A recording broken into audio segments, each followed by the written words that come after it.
Hey, what's up, man? How you doing, man? Dude, I'm doing well, man. I'm blessed, man. I'm Welcome, blessed. Yeah, welcome, thank welcome. you, man. Thank you, man. First off, man, I wanted to say, like, dude, you're doing some amazing stuff, man.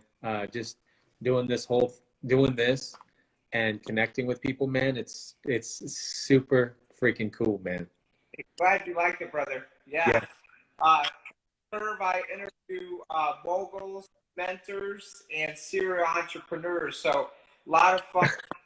I've been at real estate investing 20 years. So, I bring on guys I've worked with over the past 20 years and new guys like yourself that I've never met, that I met, through social. So, can you give us a little overview? I gave a little brief on you and your story. Yeah, so I was a thank you. Thanks for the intro though. Like that was a great intro, by the way. I started doing real estate back in 2014, 15. I was a traditional REO agent, doing bank-owned properties, working mostly as a buyer's agent. And then at the end of 2015, leading into like 16. I met one of my first partners, and he used to flip some subdivisions and buy land and build build single family residences. And that's what got me into flipping. I've been flipping ever since. I recently uh, let I let my license go because that was just it's a combination of things, right? Because as a wholesaler and flipper, there's significant liability, which ended up happening. It's all good, but so I started flipping, and then about like a year in, I used my own money to start flipping. I did a lot of creative deals, so subject tos, owner carries, things of that capacity, which I absolutely love. And I didn't know about wholesaling at the time. And, I was using my own funds and I ran out of funds and I had a bunch of leads coming in and deals coming in. And that's when I discovered wholesaling about maybe a year and a half in, after flipping. And along that journey, it's led me up to here, where, we do decent volume. We do decent volume. This year's a little different, obviously, but and then there were some drastic changes that I made in my business about August of last year. But wholesaling and flipping about 55, 60 homes, excluding any types of listings that I had and things of that capacity. But yeah, and along that entire journey, man, I think the personal development and the business journey kind of went together. Because I tell everybody, man, I say, yo, being an entrepreneur or running your own business is one of the dopest personal development classes you can ever take. Yeah, 100%, Tyson. So, back in like, when you were, high school, what were you doing? What were you learning? Who were your mentors? How did it bring you to this point? Like now you're a full-time guy that, some people, they would, with AT, do their own nowadays. So that's like the dream job for some people. So what led Tyson up to this point? So your question was, what was I doing in high school and stuff like that? Yeah, I mean, have you always been entrepreneurs? But I'm kind of angling at. Yeah, man. Like, I early on, like when I was young, I didn't really like authority, I didn't like authority, like people telling me what to do. And I'm really, really creative, man. Like I do things out of the box. I do things differently. And early on, like probably like 8 years old, man, I opened up a bike shop in my backyard, Wow. And like, I used to take these like parts from the bike store and I would mark them up. And I remember like going to the neighborhood and just flyering. I used to mailbox flyer these houses and let these kids know that I had a bike shop. And I would mark up like tubes, tires. I would fix bikes, and nobody cared because like you're young and you couldn't go, like your mom couldn't take you all the time to the bike store. So they would just drop it off at the house. I'd fix it, and it had like a little like mock tent looking thing. It looked kind of professional. And then from there, like I started cutting grass. And actually, I hired somebody to cut the grass for me, and I would just get a small portion of the fee of this person cutting the grass for me. Uh-huh. So it was super, like, yeah. And in high school, I did the same thing. Like, I sold CDs, and I'm 33 years young, so like South Park stickers were huge, and like burning CDs like were huge. So I did that. But yeah, I've always been in this kind of entrepreneur spirit, and You were that led me into this. kind of born with it. Did you have someone you saw, your mom, your dad, your parents doing entrepreneur stuff, or was that kind of instinctive in Tyson? Man, no, like I just saw early on, man, like my mom go to work. My grandfather was he was a hustler, man. He used to be a bookie for the mob. So him being a bookie for the mob, there was a lot of just a lot of stuff rubbed off on me, The name of the game is really like, how do I hustle? How do I, go from zero to whatever you want to make every year? So you got to have that entrepreneurs all the time. Like that's rule one. You got to have that drive and hustle. Like that's what makes everything roll. Yeah, man. It's so yeah, like just my grandfather, and I knew I didn't want to work for somebody, and right out of high school, I got this job at this fitness company, this big like fitness conglomerate here in Vegas, and I knew I didn't want to be like entry level employee, because I knew at the higher levels, I'd have freedom to kind of run the clubs the way that I wanted. And shortly after, man, it was like maybe a year and a half, I became a district manager, and like then I had the opportunity to really like do things on my own. Sweet, sweet. So with that corporate America kind of mentality, where I was in corporate for 5 years, and like I learned that it's not something for me, but some people don't learn it early. So what was the real show with the fitness? What was the turning point where you said, man, I want to do something else? Was it, what changed to get you from there to into being a real estate agent, like you said? Yeah, so the company had a buyout.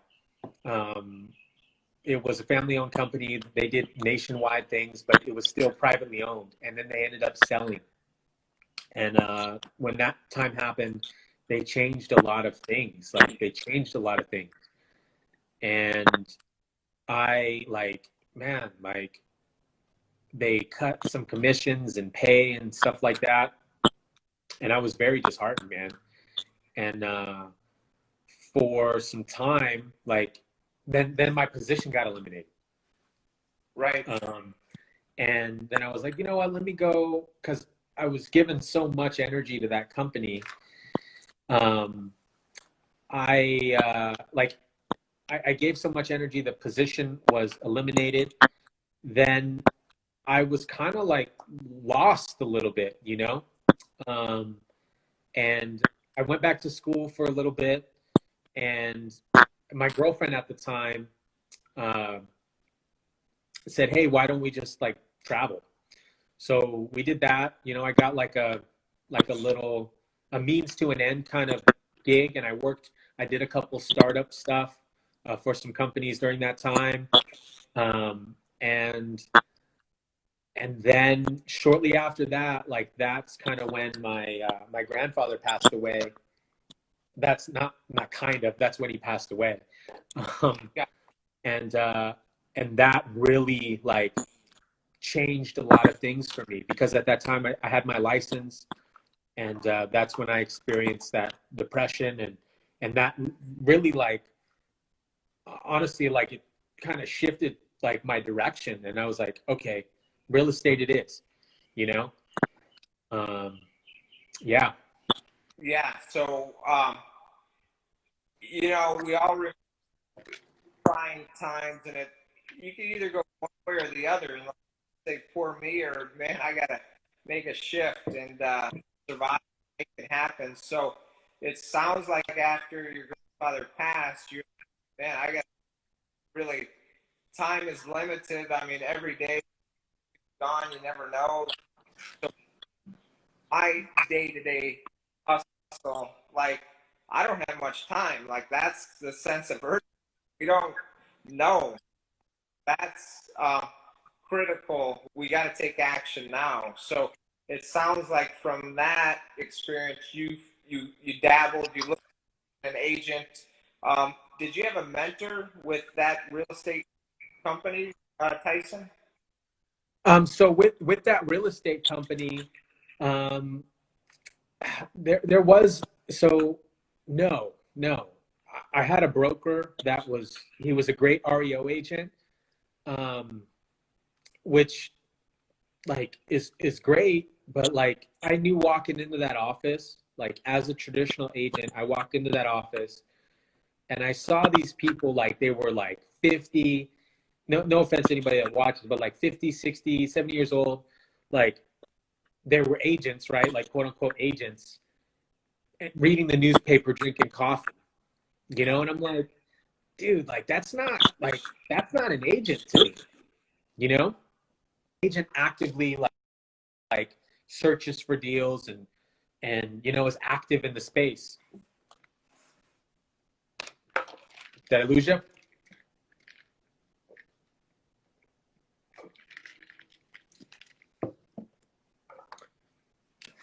I think we lost some sound.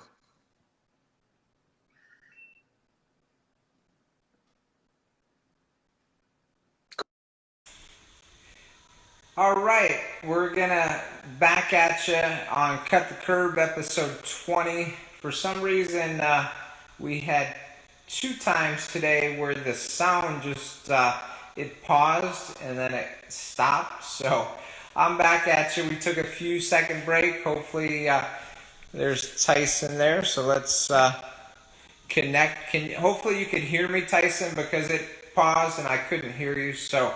Um, had to turn it off and turn it back on.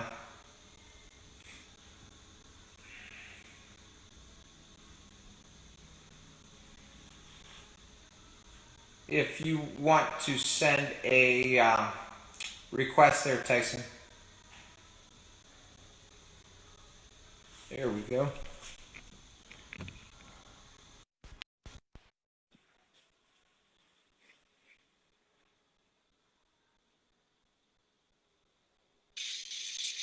Can you hear me, brother? Yeah, we're good. Awesome. So you were experiencing what's called the coffee room. Like when I was in corporate America, it just blew your mind away. Like these guys would be shooting the shit. Nothing against shooting the shit, but like they'd be in there for hours getting coffee in the morning and not getting anything done. So I don't know if that was kind of the Dude, gist. yeah. Man, that's how it was, you know, at that brokerage. And you know, I didn't really have a mentor at that time, and I saw like I went to like REI groups. So at that time, like REI groups weren't really that big, and like Facebook wasn't that big. So you know, it was almost like word of mouth. And I connected with these wholesalers and flippers that were here. At the time, I didn't know what wholesaling was, but you know, they were flipping properties, and I connected with them, and they did like these weekly meetups. And I started going to them, and a lot of those people that I met at those weekly meetups, we've done business together, and we're actually still connected with today. So like through that, like I cultivated friendships kind of like this, Sure. and we just learned from each other, you know, bounce stuff off one another. That's what I love about the opportunities. Like, there's so many different.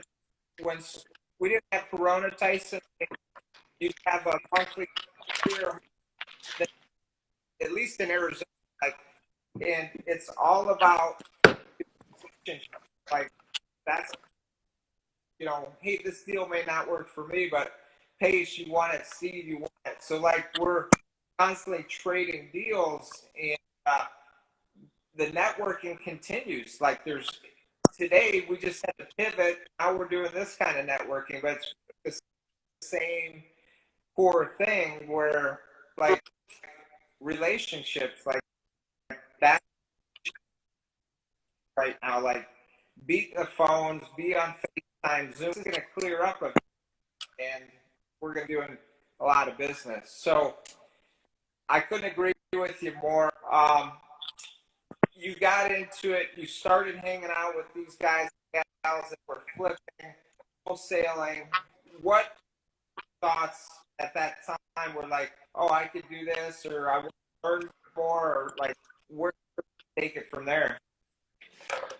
Man, that's a question, right? So like I would see these guys, right? I would see these guys you know, flipping properties, and I look at them all like, no joke, like judgment wise, right? Because this is what we do as humans, we naturally judge people.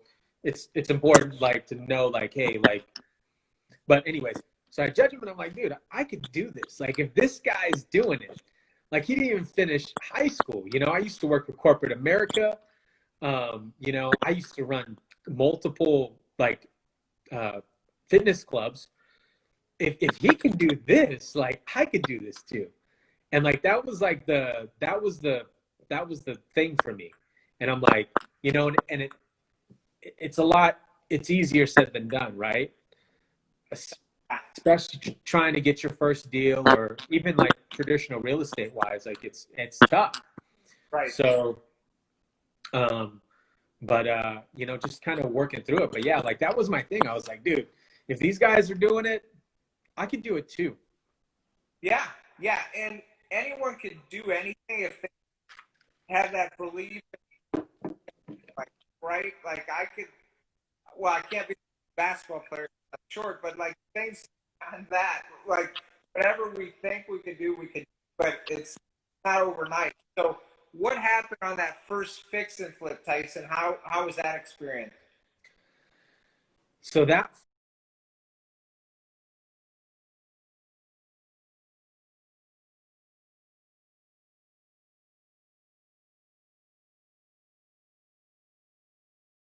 first fix and flip experience was in notice the default. I knocked the door. Nobody was there. I ended up knocking the neighbor's door,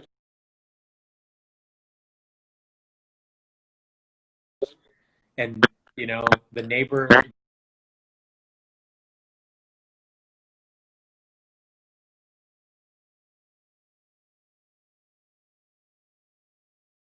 gave the owner my number. And as I was leaving the subdivision, because you know, I knocked that door, and then I knocked the neighbors, and then I drove around the subdivision to see if there was any other potential like fix and flips, you know, because at that time I was like, oh, driving for dollars, cool. And then as I'm leaving the subdivision, the owner calls me. So I took that deal creatively. It was a subject to, we kept the existing financing in place, paid the owner, and at that time um, I had some monies that my grandma gifted me through a life insurance policy, like some monies that my grandfather left my grandmother. And, I was still doing some like traditional real estate stuff. And my mentor at the time, or my partner, he goes, well, how much do you have to put towards this deal? And I said, well, I think it was like 15 grand, man, And I was like, well, I got this. And he's like, all right. And then I'll take care of the rest. So, man, what we did is I put that 15, we signed this deal at a freaking PT's, like pub, like a bar. Uh-huh. And then we got it notarized. And then like the next day I started working on this. And I'll never forget this, man. I was working, I went and I was actually like working on the project. And I remember pulling carpet, and he comes to me and he goes, what are you doing, man? And I said, bro, like I got to get my money back. I got to get my money back. Right. And he goes, no. Like you got to make money. Like you're going to make money, and I was so scared because I didn't know that. Yeah. I didn't know, like the numbers made sense, right? They made sense all day, but like, I didn't know. And he was like, man, your mind is way better than pulling carpet. Like this is a $10 an hour job.